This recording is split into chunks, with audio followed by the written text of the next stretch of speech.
الشيطان الرجيم بسم الله الرحمن الرحيم لقد كان لكم في رسول الله أسوة حسنة صدق الله العظيم وقال النبي صلى الله عليه وسلم إنما بعثت معلما أو كما قال عليه السلام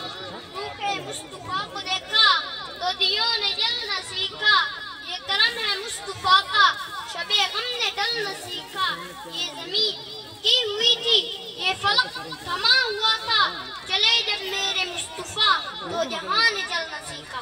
محترم جلسہ معزز سامعین السلام علیکم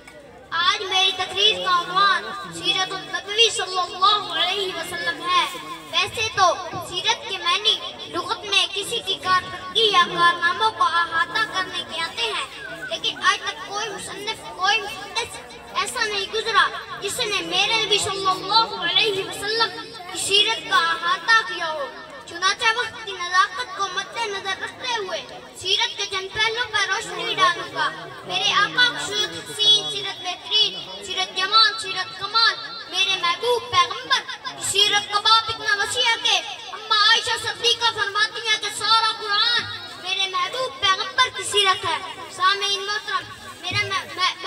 میرا پیغمبر امی ایسا کہ ساری کائنات میں ان کا استاد نظر نہیں آتا استاد ایسا کہ ساری کائنات میں ان کے شاگرد ہیں یتیم ایسا کہ ناباب اور ناداتا پورے مکہ میں لاوارث نظر آتے ہیں وارث ایسا کہ لاوارث وارث محمد صلی اللہ علیہ وسلم ہے حسین ایسا کہ یوسف کو دیکھنے والوں نے انگلیاں کاٹی اور میرے محبوب کو دیکھنے والوں نے بچے شہید کروائے گردنیں کٹوائیں جانیں قربان کی سامعین محترم